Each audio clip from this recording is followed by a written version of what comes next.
I'm going to do a fireside chat. It's chilly outside. It is really cold. So we're going to sit in here next to my fireplace, stay warm, and I'm going to tell you about interesting things happening in my life and around the homestead, especially the magnificent scary beast that appeared out here yesterday. We'll be right back.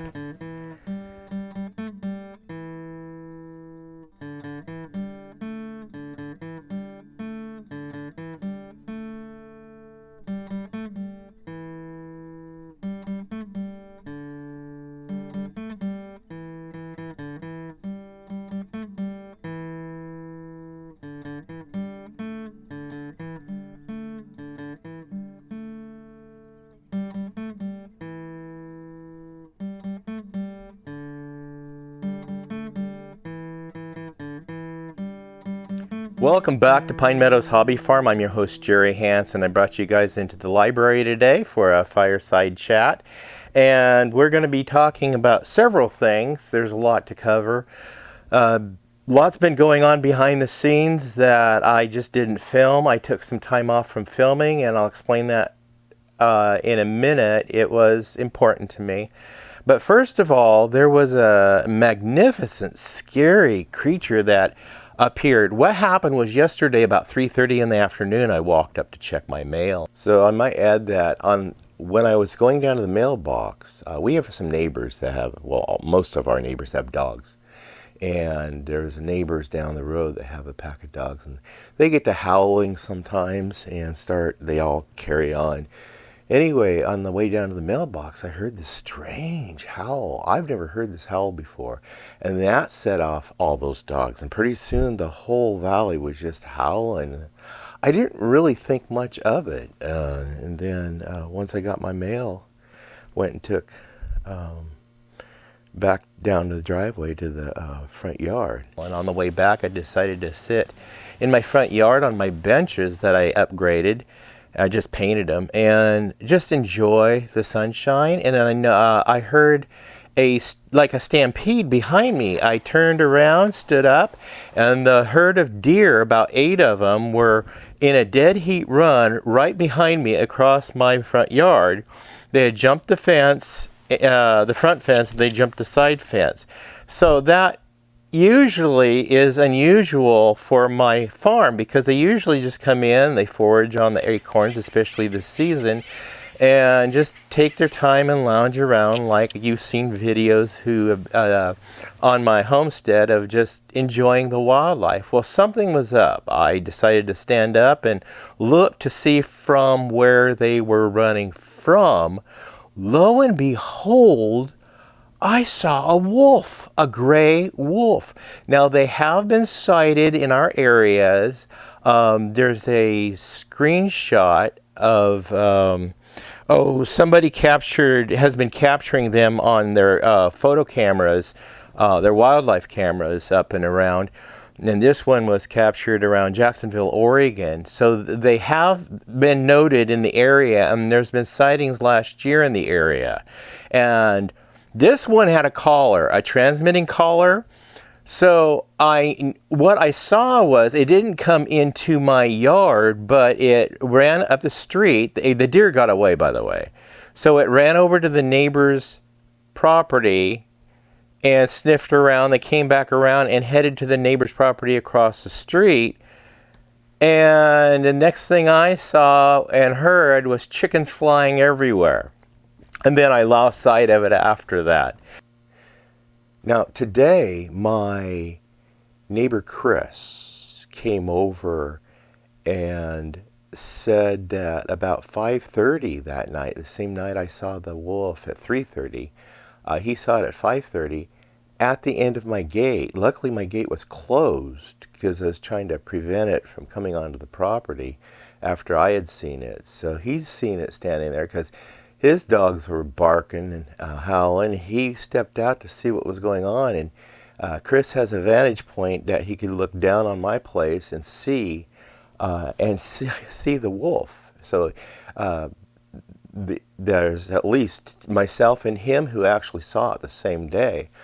Then I talked to my buddy Hayden, who is the host of a show I do co-hosting with, with the elephants and the rhinoceros, and he indicated that, yeah, he's aware of the wolf in the area, and he is also aware that the two neighbors beyond him had already seen the wolf. So that's 4 of us that have seen it. Yeah, interesting. So I gave a heads up to my community on my community Facebook page and let them know there's the wolf in the area, and some people want to see pictures. Well, not all of us carry cameras around with us 24/7. It's just one of those days that I didn't take the camera up to check the mail. I wish I would have, but this is what that beautiful creature looked like. It was a light gray, huge, magnificent dog, canine, and it had that collar with a black box on it, the transmitter. So I called Oregon Department of Fish and Wildlife. Well, I actually went online and reported the sighting with their online reporting app. I went and reported it, and I got a call from the gentleman this morning, and we talked about it. I explained to him what I saw, and I showed him the pictures of exactly what I saw. And he agreed there is a wolf in the area. He's had sightings off and on, but this particular transmitter box has failed. There's a couple of them that are in the state that aren't transmitting anymore. So he says it'll be around for a little while, so if any residents in the area see it or capture it on video, it'll be around for a little while. Just go ahead and notify the online app with the reporting wolf sighting for Oregon Department of Fish and Wildlife. That way they can keep track of it. Now, it did chase some livestock, so that's concerning to people like me. I note that it's been around a while because I saw tracks out front of my property, because I have a couple of deer trails coming into the property. Obviously, I have quite the population, but I seen tracks in the mud out front. And since I didn't see the beast itself until yesterday, I actually saw it. So I used all my trained observational skills and made note of everything I saw on the beast. He never saw me, but I looked at him for the longest time. The only other time I ever saw a wolf was when we were traveling, and we were up at Crater Lake National Park, and we saw a great big wolf, darker in color, cross in front of the car up there at the park. So yeah, wolf. The reason why I took off from filming, aside from being really super busy and trying to get things done and wrapped up on the homestead for winter, I had a great loss of a friend. He was my beekeeping buddy. He was a former co-worker. That's where I met him. His name was Ken Milstein. He was an RN at the hospital that I worked under him as a certified nurse's aide, helping him with caring for his patients.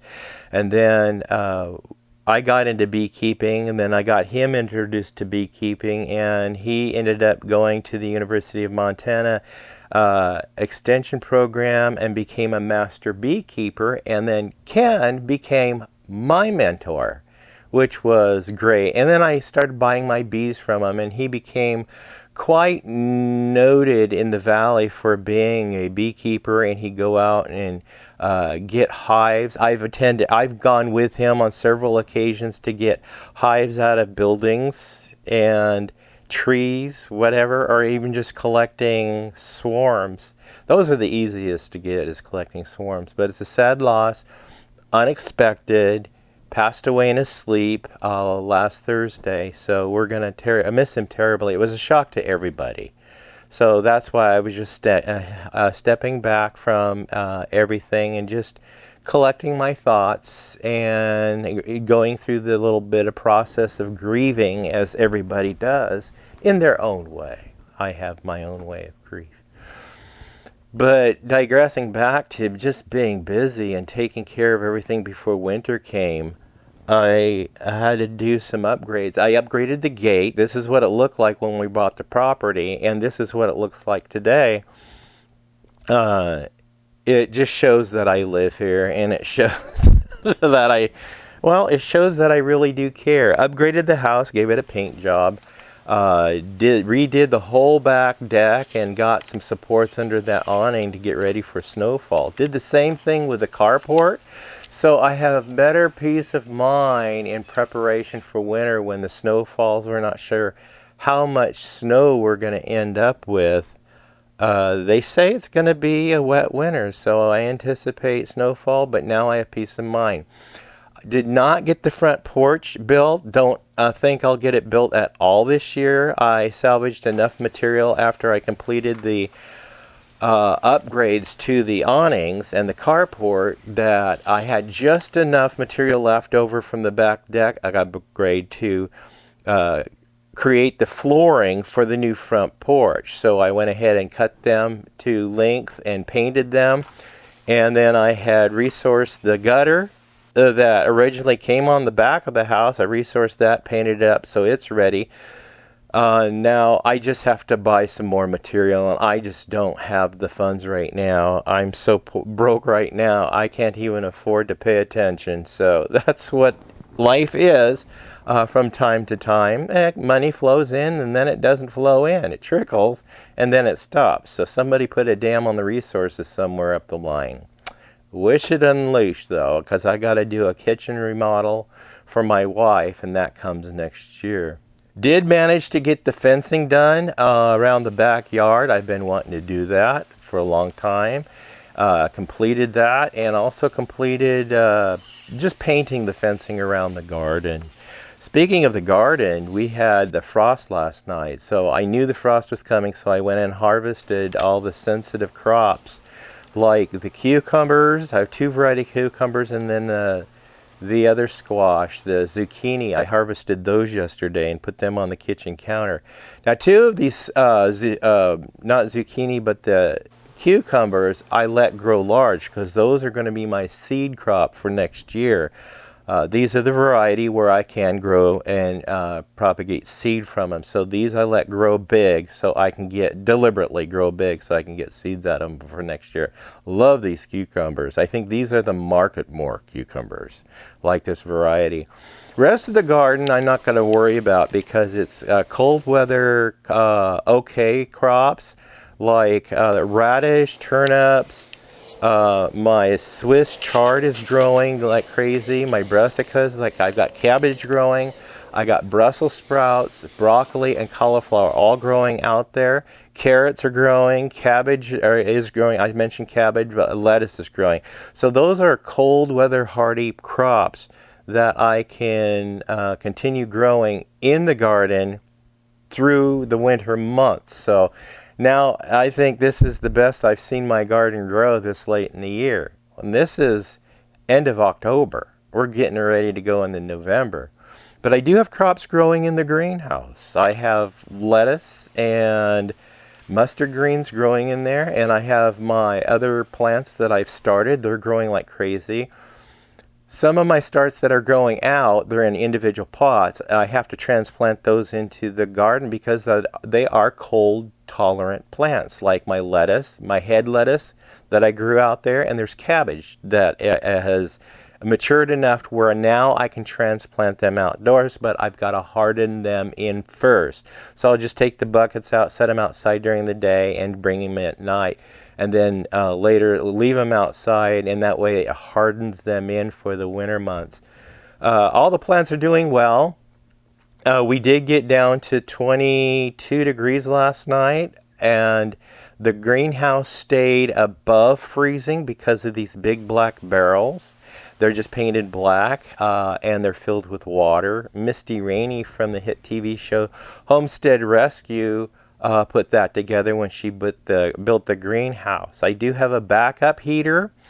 If these don't radiate enough heat, I have the backup heater that I can monitor the temperature in the greenhouse and turn the propane heater on just to keep things above freezing. And that way the house plants we have growing out there, we have one that's bloomed. It's got a flower on it, and this is end of October going into November. This is crazy. But it's nice. And now the greenhouse was another feature that I did a lot of upgrades to this year. I did a cement floor. I painted the inside, put all new shelving in. Love it. Love the greenhouse. In a video you may have seen earlier, I did some maintenance on my solar panels, and I just adjusted them for the winter tilt. These do not have tracking systems on. When I purchased the unit over 10 years ago, I didn't have, well, I purchased about 13 years ago, how long I've had these, did not have the money for a tracking unit, and I checked out the feasibility of adding the tracking unit. You can add 2 more panels and get the same power to your system just by adding 2 more panels with a static set solar system, a photovoltaic array, then adding a tracker unit that follows the sun. Either way, it's just 2 panels and you don't have to keep adjusting. But I adjust my tilt for the seasons. There's a summer tilt, then there's the spring and fall tilt, and then there's the winter tilt. So there's actually 3 positions it goes in, but there are 4 different times I have to move it. That's the photovoltaic array. Got the wood pile. We've been donating wood. Well, not really donating.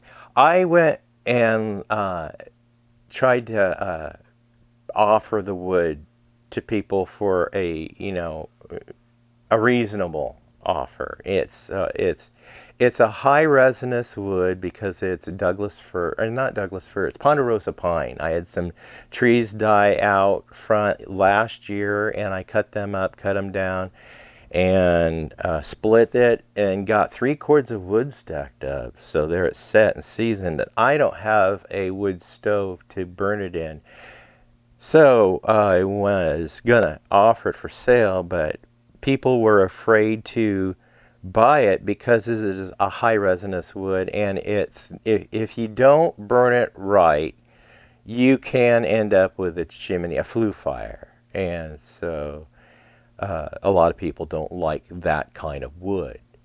I understand, but I found somebody who knows how to burn that kind of wood and has never had a flue fire, and they burn that wood all the time. So I went ahead and offered it to them. So it turned out to be a barter. It turned out great. I love homesteading and bartering. We traded automobile mechanics for 3 cords of wood. Yeah, it's a win-win. They stay warm for the winter, and it couldn't have been at a better time because they had just ran out of wood. And then my son and I delivered a cord to them already, and they were so happy to get it. So I'm happy to be able to supply my neighbor with heat. That makes me feel good, and that way it's just not sitting there going to waste and rotting. Don't like to see things like that go rot. So I had a scrap pile, and I wanted to collectively centralize all of my fuel containers into one location, propane bottles and fuel tanks, because I got little gas cans for the chainsaw, gas cans for the rototiller, the lawnmower. I've got specialized gas cans for the tractor because they're diesel, and then I got the bigger gas cans for whatever. So I have now a place to store all my empties. I just built this little stand, and there it is. It's protected. It protects them from the elements, and also protects the sun from getting down and eventually destroying that plastic containers, because the solar rays of the sun does destroy plastic over time. It degrades it. So this way it gives it a lot more value, a lot more life to it, and everything's in one place. I like the convenience and tidiness of everything. Another fuel source is we have our propane tank, but I'm concerned about wildfires. So when I replaced the awning from the carport last year, my son helped me replace these panels, and then that's why I put the new supports under the carport is because these 3 panels got bent and destroyed when we had a heavy snowfall. This is an engineered awning material that came with the house when I bought the house. But I don't think it's engineered to handle such a big snow load like we've been getting lately. So that's why I had to put those 2x6 structure under the carport. So I took I hate throwing good stuff away that I can use down the road. So these panels, I went ahead and straightened out the best I could, and then I salvaged a bunch of leftover conduit. I'm going to pound the conduit in the ground every 6 feet. These are 12-foot long sheets. I have 3 of them, so I'm going to put 1 down each side and 1 across the back, and then we're going to screw it into the, lay them down sideways and screw them in 9 inches from the ground up, because I looked into the regulations on putting a wall or a screen around propane tanks, and you need 9 inches space from the ground for your code, because if, God forbid, your propane tank should ever develop a little bit of a leak, you want ventilation. You want to be able to vent that out, since that gas can be a little bit heavier. It sinks to the bottom, settles. You don't want a pool of gas sitting out there and you not knowing it, and it's just boom.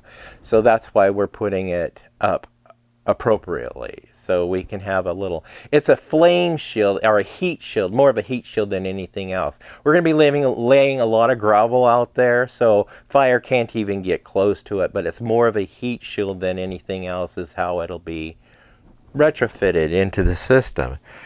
Yeah, getting cold. Winter's coming.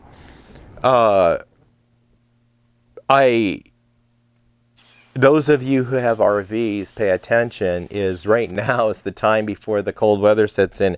Drain your water heater and drain your any water that you have, any fluids that you have in your RV. I did that yesterday because I knew we were going to get a freeze. I just pulled the plugs on the water heater and let the water pour out, and I removed the cap from the main drain to drain the fresh water tank. And so there's no water held in the RV at all, so I don't have to worry about busted pipes or broken water heater or broken lines, broken tanks. So yeah, be sure you do that. Another thing is, I referred to this book right here before. Marty Rainey, who is star of the internationally hit TV show Homestead Rescue. He and his family came to the homestead, and then we did an episode here. We actually did 3 episodes. Honey, I Torched the Homestead in season 2. We did Homestead Hacks in, I think, that same season, season 2, at the end of the season. And then we did season 6, we did Savage Wilderness with 4 other homesteaders.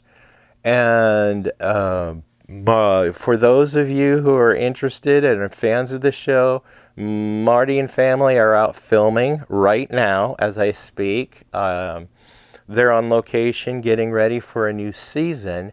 And I just checked the schedule with Discovery Channel, and the new season looks like they're getting ready to gear up. Here, kind of keep your eyes out for it coming in November. The Hansen family will return. We're tentatively slated for another special program. I don't know what the name of it is, but it will be a special program, and we share the episode, I think, with 3 other homesteaders. I think it's just the 4 homesteaders featured in that one. And what that one show is about is the fans have been asking about updates on homesteads. Once they see the show, they want to see if the homesteaders are still homesteading. Well, unlike me, I have a social media show right here on social media. So people have been coming in after seeing that show and coming over to my channel and watching the show and watching our progress from week to week, month to month, and seeing that we're one of the families. But the other ones, The directors, the executives heard the fans and said, "What are they doing now?" So they created a Homestead update show, and I think that's what this is. It's just an update. We already filmed it. It's already been produced. Now we're just waiting for the air date. I'll keep you guys posted on when the air date is when it gets close. But that book, Marty Rainey, when he wrote this book, Homestead Survival, he wrote in one of the chapters, he wrote about me. And it's like, wow, what an honor and a humbling experience to be honored by Marty and mentioned in his book. That's kind of cool. Well, that segues me into this other thing. I interviewed a Western novelist, and he's also a recording artist in my library. Well, it was last year I interviewed him. Yeah, or was it earlier this year? I think it was earlier this year I interviewed him, Larry Kendrick. He came out with another book. Yeah, Larry Kendrick. This is an autobiography, and he notified me the other day saying that it's finally out. I immediately grabbed it, a copy of it for myself, and I didn't know he was doing this, but he wrote about me in this book, and there's a picture of me and him that appear in the book. So again, I had somebody else write about me in a book. This is weird. It's really humbling. It's really, wow, I'm just honored. What can I say? I'm just honored. Looking at my notes here. Yes. So that's about it on the books.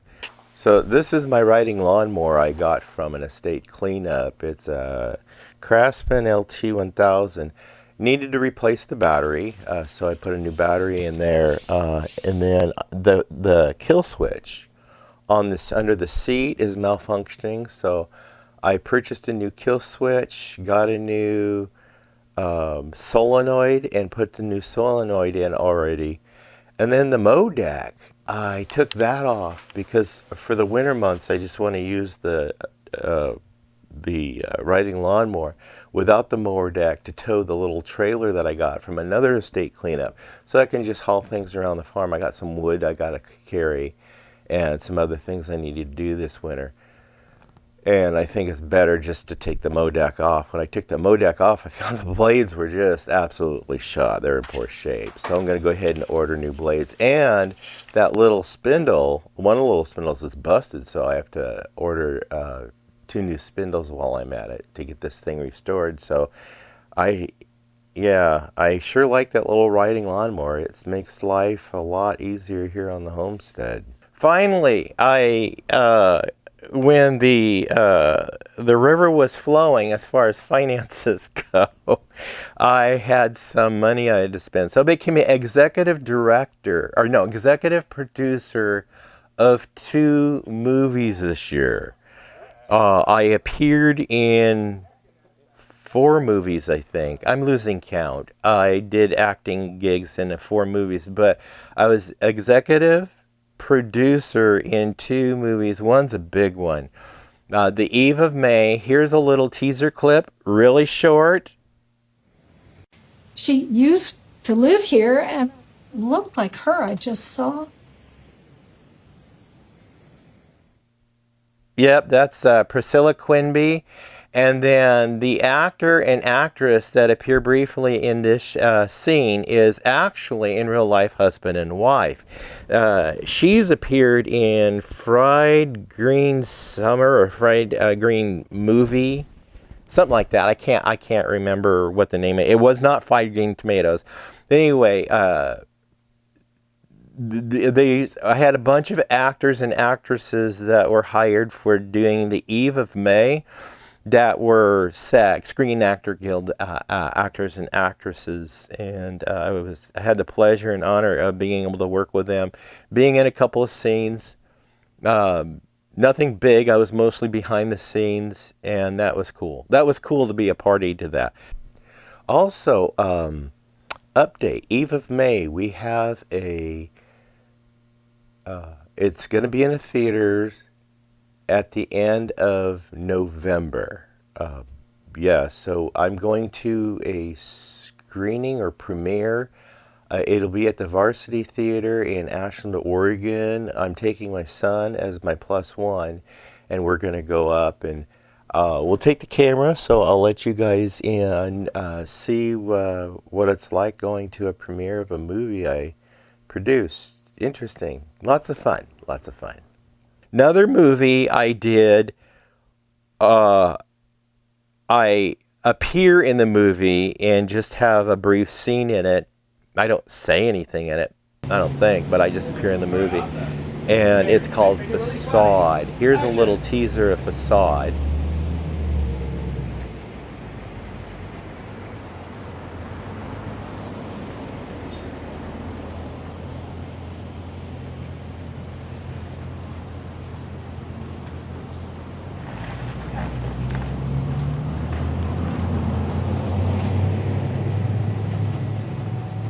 Good, yeah.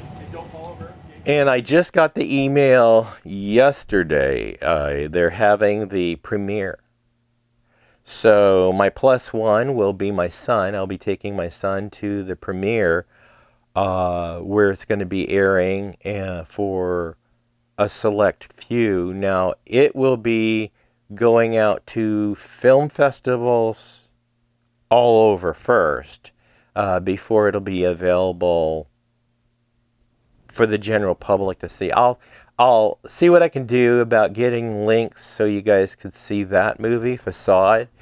And then Eve of May, that's going to be making rounds in select theaters coming up pretty soon. So stay tuned for that. I'll let you guys know on where and when, schedules and stuff. Yeah, I've been busy besides my own homesteading and my filming shows for you guys. I have been filming off and on over at Southern Oregon Safari where buffalo roam. When I go over there and film, we usually film around 3 to 5, maybe 6 episodes at any given day. And this one day, I went over there and we filmed a couple episodes. They're out now, so I encourage you guys to go over to on YouTube, Southern Oregon Safari, where buffalo roam. And please subscribe because we're looking for subscribers. We're trying to generate a revenue for that channel. And Hayden, my host, I'm the co-host. Hayden doesn't know this, but I'm not taking any money from this at all. All of this money goes to them and the care of the animals. That's what I want. That's what my passion is. It's just those animals. Love working with the animals. Last video we did, and it won't go live until next Thursday, a week from yesterday. It will be tusk care. I never thought in my life, let alone doing foot care on elephants. I did that. Now I did helped with tusk care with elephants. Who knew? My life is interesting. Yeah.